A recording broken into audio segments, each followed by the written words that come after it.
ورحمۃ اللہ نحمدہ ونصلی علی رسولہ الکریم اما بعد فاعوذ باللہ من الشیطان الرجیم بسم اللہ الرحمن الرحیم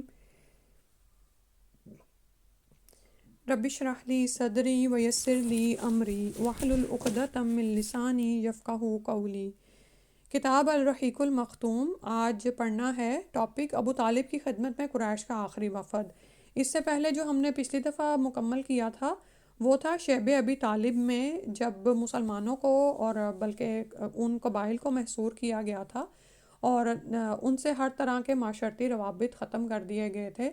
تو وہاں پر لوگ یعنی کہ پتے اور چمڑے تک چبانے پر مجبور کیے گئے اور ان کے ساتھ کسی بھی طرح کے معاشرتی روابط قائم نہیں کیے جاتے تھے، یہاں تک کہ قریش میں سے ہی کچھ لوگ جن کے اندر اللہ نے خیر رکھی تھی، حالانکہ وہ مسلمان نہیں تھے، انہوں نے قرابت داری کے لیے اور ویسے بھی قبائلی جو ایک ان کے اندر حمیت و غیرت تھی اس کی وجہ سے اس کو ختم کرنے کا سوچا، اور اللہ کی طرف سے بھی اس صحیفے کے الفاظ ختم ہو گئے تھے، جو اس میں شرائط تھیں وہ سب کچھ ختم ہو گیا تھا اور اللہ کے نام کے علاوہ کچھ بھی اس میں باقی نہیں رہا تھا۔ اور یہ اتنی بڑی نشانی تھی، معجزہ تھا، یہ رسول صلی اللہ علیہ وسلم کی نبوت کی ایک نشانی تھی، لیکن اس کے باوجود بھی مشرکین نے اس کا انکار ہی کیا اور ان کا رویہ وہی رہا کہ وہ جب کوئی نشانی دیکھتے تو اس کو جادوئی کہہ دیتے، ٹھیک ہے۔ تو مشرکین نے اس نشانی سے بھی منہ پھیرا اور اپنے کفر کی راہ میں اور بھی آگے بڑھ گئے، تو پھر وہ پھر سے ابو طالب کی خدمت میں حاضر ہوتے ہیں۔ پڑھتے ہیں آج یہاں سے، رسول اللہ صلی اللہ علیہ وسلم نے شیب ابی طالب سے نکلنے کے بعد پھر حسب معمول دعوت و تبلیغ کا کام شروع کر دیا، اور اب مشرکین نے اگرچہ بائیکاٹ ختم کر دیا تھا لیکن وہ بھی حسب معمول مسلمانوں پر دباؤ ڈالنے اور اللہ کی راہ سے روکنے کا سلسلہ جاری رکھے ہوئے تھے، اور جہاں تک ابو طالب کا تعلق ہے تو وہ بھی اپنی دیرینہ روایت کے مطابق پوری جاں سپاری کے ساتھ اپنے بھتیجے کی حمایت اور حفاظت میں لگے ہوئے تھے، ٹھیک ہے۔ رسول صلی اللہ علیہ وسلم بھی اپنی جگہ پر استقامت کا پہاڑ ہیں، شیب ابی طالب سے نکلے ہیں تو پھر دعوت اور تبلیغ کا کام شروع ہے۔ دعوت کا مطلب ہوتا ہے نئے لوگوں کو بلانا دین کی طرف، ٹھیک ہے، اور تبلیغ ہے پہنچا دینا، یعنی کہ جو لوگ ہیں مسلمان ہیں ان کو آپ سب کچھ کریں۔ تو اور دوسری طرف جو ہیں وہ قریش بھی جو ہیں وہ جمع میں ہیں، ایمان نہیں لائے، اور اب جو حمایتی اللہ سبحانہ و تعالیٰ نے رسول صلی اللہ علیہ وسلم کے لیے کھڑے کیے ہیں ابو طالب، وہ بھی پوری جان سپاری کے ساتھ اپنے بھتیجے کی حمایت اور حفاظت میں لگے ہوئے، لیکن اب ابو طالب کی عمر 80 سال سے متجاوز ہو چلی تھی، یعنی اس سے بڑھ گئی تھی۔ کئی سال سے پے در پے سنگین علام و حوادث نے اور خصوصاً محصوری نے، یعنی یہ جو یہاں پر وہ محصور کیے گئے تھے، 3 سال تک وہاں رہے، پراپر فوڈ نہیں ملتا رہا، نہ کوئی، یعنی آپ یہ دیکھیں نہ کوئی سوشل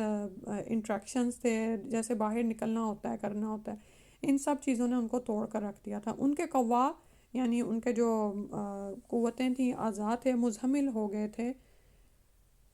اور کمر ٹوٹ چکی تھی، چنانچہ گھاٹی سے نکلنے کے بعد چند مہینے گزرے تھے کہ انہیں سخت بیماری نے آن پکڑا۔ اس موقع پر مشرکین نے سوچا اگر ابو طالب کا انتقال ہو گیا اور اس کے بعد ہم نے اس کے بھتیجے پر کوئی زیادتی کی تو بڑی بدنامی ہوگی۔ بدنامی کا مطلب یہ ہے کہ عزت ان کی یہی تھی نا کہ ان باتوں سے ڈرتے تھے کہ لوگ کیا کہیں گے کہ چچا کے فوت ہونے کے بعد انہوں نے بھتیجے کے ساتھ کیا کیا، اس لیے ابو طالب کے سامنے ہی نبی صلی اللہ علیہ وسلم سے کوئی معاملہ طے کر لینا چاہیے۔ اس سلسلے میں بعض ایسی رعایتیں بھی دینے کو تیار ہو گئے جس پر اب تک راضی نہیں تھے، چنانچہ ان کا ایک وفد ابو طالب کی خدمت میں حاضر ہوا اور یہ ان کا آخری وفد تھا۔ ابن اسحاق وغیرہ کا بیان ہے کہ جب ابو طالب بیمار پڑ گئے اور قریش کو معلوم ہوا کہ ان کی حالت غیر ہوتی چلی جا رہی ہے تو انہوں نے آپس میں کہا کہ دیکھو حمزہ اور عمر اب مسلمان ہو چکے ہیں اور محمد صلی اللہ علیہ وسلم کا دین قریش کے ہر قبیلے میں پھیل چکا ہے، اس لیے چلو ابو طالب کے پاس چلیں کہ وہ اپنے بھتیجے کو کسی بات کا پابند کریں اور ہم سے بھی ان کے متعلق عہد لے لیں، کیونکہ واللہ یعنی اللہ کی قسم ہمیں اندیشہ ہے کہ یہ بڈھا مر گیا اور محمد کے ساتھ کوئی گڑبڑ ہو گئی تو عرب ہمیں طعنہ دیں گے اور کہیں گے کہ انہوں نے محمد صلی اللہ علیہ وسلم کو چھوڑے رکھا اور اس کے خلاف کچھ کرنے کی ہمت نہ کی، لیکن جب اس کا چچا مر گیا تو اس پر چڑھ دوڑے۔ بہرحال قریش کا یہ وفد ابو طالب کے پاس پہنچا اور ان سے گفت و شنید کی۔ وفد کے ارکان قریش کے معزز ترین افراد تھے، یعنی عتبہ بن ربیعہ، شیبہ بن ربیعہ، ابو جہل بن حشام، امیہ بن خلف، یعنی اب یہ جو سارے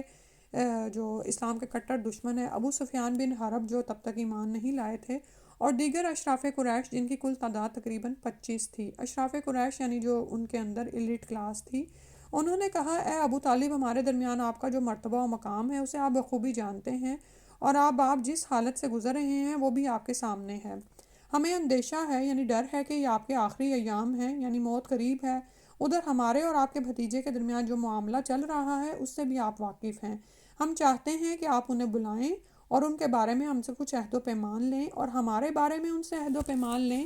یعنی وہ ہم سے دستکش رہیں، مطلب ہاتھ روکے رکھیں، اور ہم ان سے دستکش رہیں، یعنی ہاتھ روکے رکھیں۔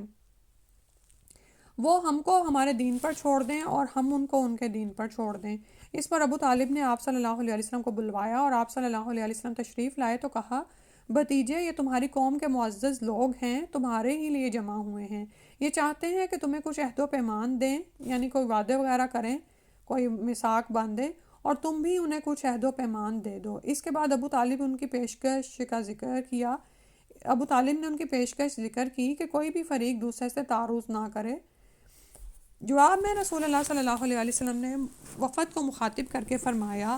آپ لوگ یہ بتائیں کہ اگر میں ایک ایسی بات پیش کروں جس کے اگر آپ قابل ہو جائیں تو عرب کے بادشاہ بن جائیں اور عجم آپ کے زیر نگیں آ جائے، یعنی عجم ہوتا ہے عرب کے علاوہ جو حصے ہیں، تو آپ کی کیا رائے ہوگی؟ یعنی عرب تو کیا، تم عجم کے یعنی باقی ملکوں کے بھی بادشاہ بنا دیے جاؤ۔ بعض روایتوں میں یہ کہا گیا ہے کہ آپ صلی اللہ علیہ وآلہ وسلم نے ابو طالب کو مخاطب کر کے فرمایا، میں ان سے ایک ایسی بات چاہتا ہوں جس کے یہ قائل ہو جائیں، یعنی اگر یہ وہ کر لیں تو عرب ان کے تابع فرمان بن جائیں گے، مطیع ہو جائیں گے، اور عجم انہیں جزیہ ادا کریں۔ جزیہ ہوتا ہے جو جب حاکم قوم کو دیا جاتا ہے، ٹھیک ہے، ٹیکس وغیرہ جس کو آپ کہہ سکتے ہیں۔ ایک اور روایت میں یہ مذکور ہے کہ آپ صلی اللہ علیہ وسلم نے فرمایا، چچا جان، آپ کیوں نہ انہیں ایک ایسی بات کی طرف بلائیں جو ان کے حق میں بہتر ہے۔ انہوں نے کہا، تم انہیں کس بات کی طرف بلانا چاہتے ہو؟ آپ صلی اللہ علیہ وسلم نے فرمایا،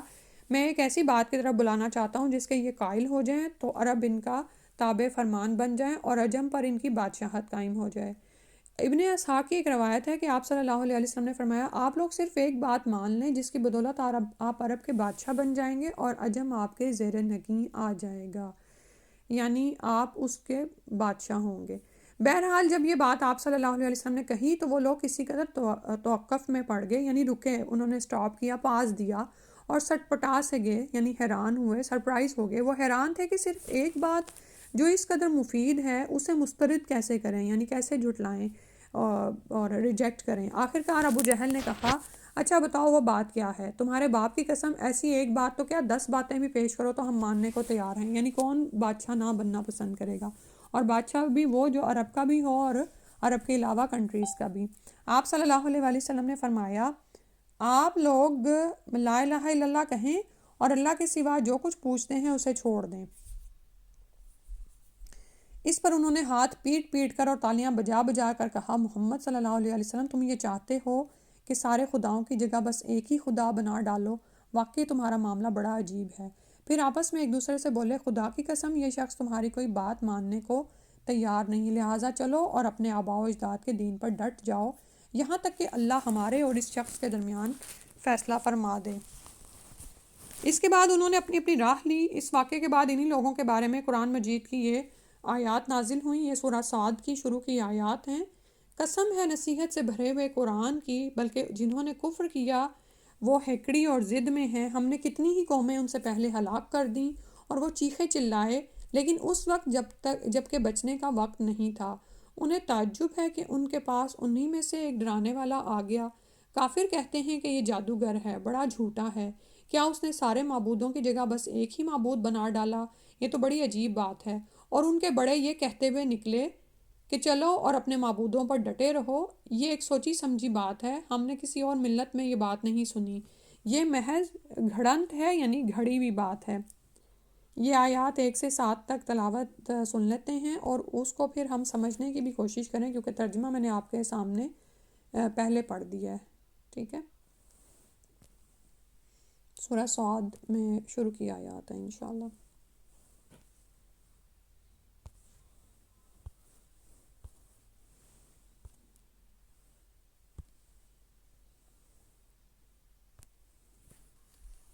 بسم اللہ الرحمن الرحیم۔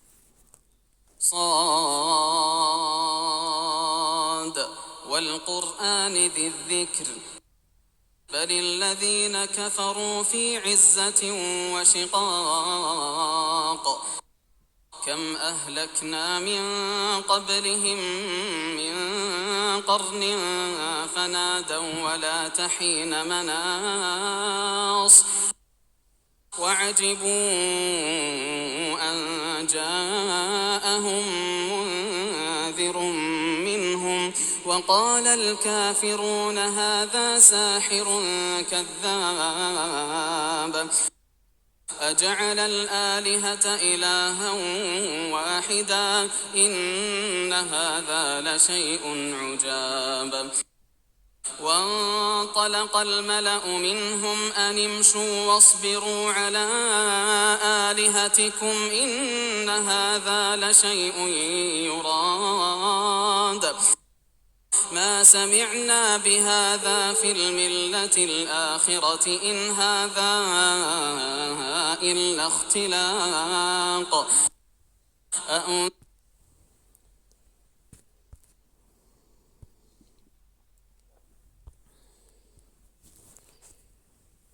تو یعنی آپ یہ دیکھیں کہ کہاں تو وہ کہہ رہے تھے کہ ایک کیا ہم 10 باتیں بھی ماننے کو تیار ہیں، لیکن جب وہ بات ان کو پیش کی گئی تو اس کو ماننے سے انکاری ہو گئے۔ آگے پڑھتے ہیں انشاءاللہ۔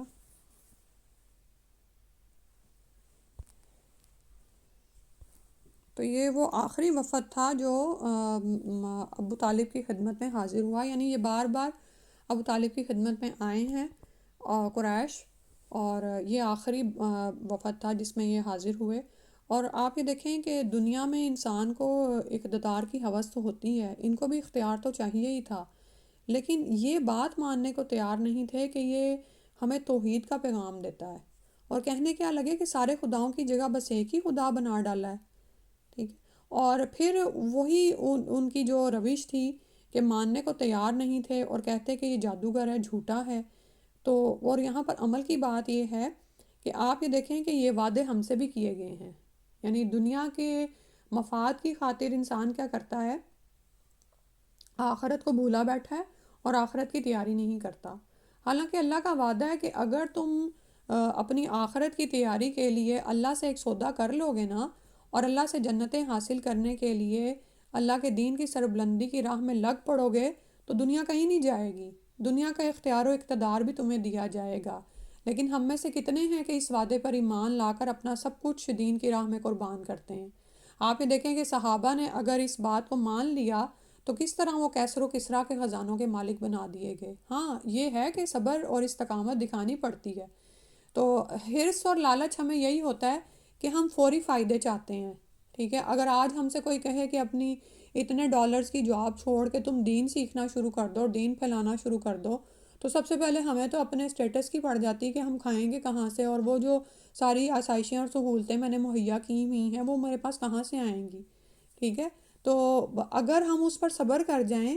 تو ایک عرصہ نہیں گزرتا، 10 سال نہیں گزرتے، یعنی اتنے برداشت بھی نہیں کرنی پڑتی کہ اللہ سبحانہ تعالیٰ عطا کرنا شروع کر دیتے ہیں، ٹھیک ہے؟ اور پھر یہ کہ اگر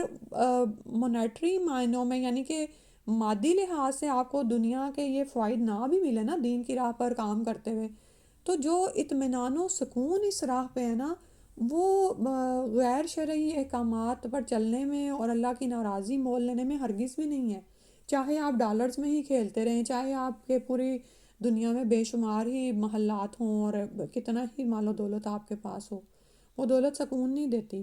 ٹھیک ہے؟ لیکن اللہ کے وعدوں پر یقین کرنا پڑتا ہے نا، اور انہوں نے اللہ کے وعدوں پر یقین ہی نہیں کیا۔ وہ جو گھٹی میں پڑا ہوا تھا نا شرک، کہ ہمارے آباء و اجداد تو پوجتے تھے ایک سے بڑھ کر خداؤں کو، اور ایسا کیسے ہو سکتا ہے کہ ایک ہی خدا سارے اختیارات کا مالک ہو؟ اللہ سبحانہ تعالیٰ نے قرآن پاک میں واضح طور پر فرمایا نا کہ وہ وہی الہ آسمان میں ہے، وہی زمین میں ہے، اور اس کی نشانیاں قرآن میں بار بار دی بھی گئیں۔ آپ یہ دیکھیں کہ آپ کے میز پر کھانے کا ایک ذرہ گندم کا ایک دانہ ہی پہنچتا ہے نا، تو وہ پہنچ نہیں سکتا جب تک کہ الہ ایک نہ ہو، کیونکہ اس گندم کے دانے کو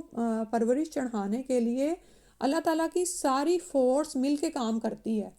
ٹھیک ہے؟ نکلتا تو وہ دانہ زمین سے ہے، لیکن وہ سورج کی روشنی لیتا ہے، اور سورج تو آسمان پر چمکتا ہے، اور وہ کس کے اختیارات کا تابع ہے؟ اللہ سبحانہ و تعالیٰ کے۔ پھر اسی طرح بارش کا پانی اترتا ہے آسمانوں سے، وہ نہ اترے تو وہ دانہ کیسے اگے گا، اور کیسے اس سے پورا ایک درخت اور پھر بے شمار دانے نکلیں گے؟ ٹھیک ہے، تو یہ غور و فکر کرنے والی بات ہے کہ الہ ایک ہی ہے، دو الہ ہو ہی نہیں سکتے، دو نہیں ہو سکتے تو پھر دو سے بڑھ کر کیا ہوں گے؟ تو انہوں نے تو سارے خداؤں، ہر چیز کو خدا بنا رکھا تھا، اور آج بھی زمانہ اسی روش پر ہے۔ آپ یہ دیکھیں کہ ہندوؤں کے ہاں کتنے خداؤں کی پرستش کی جاتی ہے، جو بھی چیز ان کو ذرا بڑی نظر آتی ہے اپنے سے یا کچھ بھی، نعوذ باللہ من ذالک، تو اسی کو خدا بنا ڈالتے ہیں۔ اور اسی طرح باقی معاشروں میں بھی یہ، باقی مذاہب میں بھی یہ ہے۔ اور انسان، ہمارے مسلمانوں کے لیے کیا حال ہے کہ ہم نے اپنے خواہش نفس کو ہی الہ بنا ڈالا ہے، ٹھیک ہے، کہ میں نہ مانوں، میری نہیں مرضی، مجھے نہیں سمجھ آتی دین کے اس حکم کی، میں یہ کر نہیں سکتی، ٹھیک ہے۔ تو حالانکہ وعدے ہیں ہمارے سامنے، بار بار بیان کیے جاتے ہیں، واعظ و نصیحت کی جاتی ہے کہ یہ تمہارے ہی بھلے کے لیے ہے، اس میں اللہ کا بھلا نہیں ہے۔ اس دین کو آپ مانیں گے تو، یا اس دین کی خدمت آپ کریں گے تو اللہ کا کیا ہے؟ اللہ نے تو اپنے دین کی خدمت غیر مسلم سے بھی لے لینی ہے۔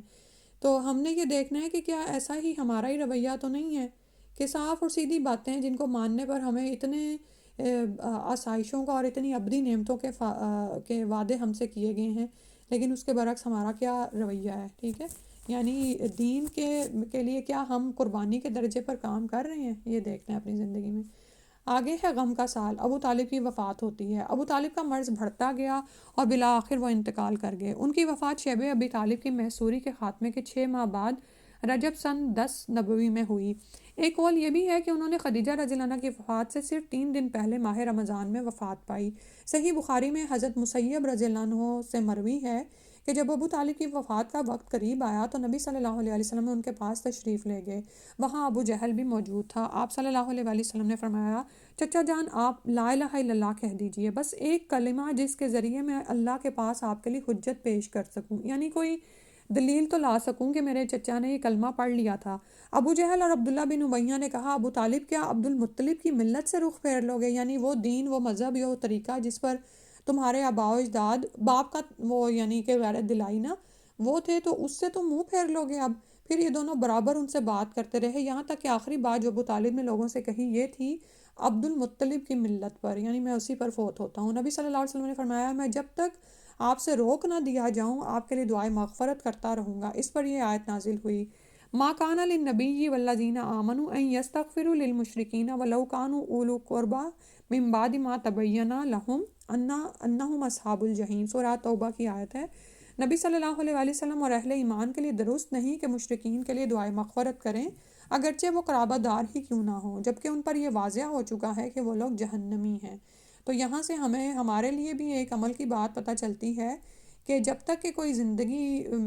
گزار رہا ہے، وہ زندہ ہے، اس کے لیے ہدایت کی دعائیں کرتے رہیں۔ لیکن جب آپ دیکھیں کہ وہ صریحاً کفر پر اس کی موت ہوئی ہے، اور وہ خواہ آپ کا قرابت دار ہے، خواہ آپ کا بہت ہی پیارا ہے، جیسے اب یہاں پر ہوتا ہے کہ کوئی آپ کی دوست ہے، وہ مسلم نہیں ہے لیکن آپ کو بہت پیاری ہے، اور آپ نے اس پر کوششیں بھی کی کہ وہ دین قبول کر لے، تو اس کی زندگی میں آپ اس کی ہدایت کے لیے دعا کرتی رہیں گی، لیکن جب وہ سامنے اور واضح طور پر صریح کفر پر اس کی موت ہوگی تو پھر ان کے لیے دعائے استغفار نہیں ہوگی، ٹھیک ہے، کیونکہ فرمایا کہ نبی صلی اللہ علیہ وسلم اور اہل ایمان کے لیے درست نہیں کہ وہ مشرکین کے لیے دعائے مغفرت کریں۔ اور اسی طرح ہم مختلف ممالک میں دیکھتے ہیں کہ مسلمانوں پر ظلم ہو رہا ہے، ظالم مشرکین ہیں، کفار ہیں، تو ان کے لیے بھی یہی ہے کہ ہدایت کی دعا کی جا سکتی ہے کہ اللہ سبحانہ و تعالیٰ ان کو ہدایت دے اور مسلمانوں کو ان کے ظلم و ستم سے نجات دے، لیکن جب فوت ہو جائیں گے تو اس کے بعد ان کے لیے دعائے مغفرت نہیں ہوگی۔ اور یہ آیت بھی نازل ہوئی، انک لا تہدی من احببت، آپ جسے پسند کریں آپ اسے ہدایت نہیں دے سکتے، ٹھیک ہے۔ تو نبی صلی اللہ علیہ وسلم کی طرح ہمارے لیے بھی یہی ہے کہ کوئی ہمیں کتنا ہی پیارا ہو، ہم صرف اسے دعوت یا تبلیغ کر سکتے ہیں، اس کو دین کی طرف بلا سکتے ہیں، لیکن اس کو زبردستی دین کی طرف نہیں پھیر سکتے، اور نہ ہی زبردستی کا دین مطلوب ہے، یعنی یہ نہیں ہے کہ ڈنڈے کے زور سے کسی کو مسلمان کیا جائے یا جبراً، ٹھیک ہے۔ تو بلکہ کیا ہے کہ اللہ ہی ہے جو ہدایت دیتا ہے، ٹھیک، اللہ تعالیٰ ہی توفیق دیتے ہیں کسی کو کہ وہ ہدایت قبول کرے۔ تو یہاں یہ بتانے کی ضرورت نہیں کہ ابو طالب نے نبی صلی اللہ علیہ وسلم کی کس قدر حمایت و حفاظت کی تھی۔ وہ در حقیقت مکے کے بڑوں اور احمقوں کے حملوں سے اسلامی دعوت کے بچاؤ کے لیے قلعہ تھے، لیکن وہ بذات خود اپنے بزرگ آباء و اجداد کی ملت پر قائم رہے، یعنی اسی طریقے پر وہی جو شرک پہ قائم تھی ان کی ملت، اس لیے مکمل کامیابی نہ پا سکے۔ چنانچہ صحیح بخاری میں عباس بن عبد المطلب رضی اللہ عنہ سے مروی ہے، یعنی روایت آتی ہے کہ انہوں نے نبی صلی اللہ علیہ وسلم سے دریافت کیا، یہ صحیح بخاری کی روایت ہے، ٹھیک ہے، آپ صلی اللہ علیہ وسلم اپنے چچا کے کیا کام آ سکے، کیونکہ وہ آپ صلی اللہ علیہ وسلم کی حفاظت کرتے تھے اور آپ صلی اللہ علیہ وسلم کے لیے دوسروں پر بگڑتے اور ان سے لڑائی مول لیتے تھے۔ آپ صلی اللہ علیہ وسلم نے فرمایا وہ جہنم کی ایک چھچلی جگہ میں ہیں، اور اگر میں نہ ہوتا تو وہ جہنم کے سب سے گہرے کھڈ میں ہوتے۔ یعنی نبی صلی اللہ علیہ وسلم رحمۃ اللہ عالمین تھے، ان کی حفاظت اور حمایت کا اللہ نے یہ بدلہ دیا، کیونکہ اللہ سبحانہ تعالیٰ اپنے اوپر کسی کا حق نہیں رکھتے، تو یہ بدلہ دیا کہ ابو طالب اپنے شرک کی وجہ سے یا اپنے آباء و اجداد کی ملت پر ہی فوت ہونے کی وجہ سے جہنم کے سب سے گہرے کھڈ میں ہوتے، لیکن نبی صلی اللہ علیہ وسلم کی جو وہ انہوں نے نصرت اور حمایت کی، اس کی وجہ سے وہ جہنم کے ایک چھچلی جگہ پر ہیں، یعنی اوپر کی چھچلی ہوتا ہے، یعنی جو اوپر کی سرفیس پر ہو۔ ابو سعید خدری رضی اللہ عنہ کا بیان ہے کہ ایک بار نبی صلی اللہ علیہ وسلم کے پاس آپ کے چچا کا تذکرہ ہوا تو آپ صلی اللہ علیہ وسلم نے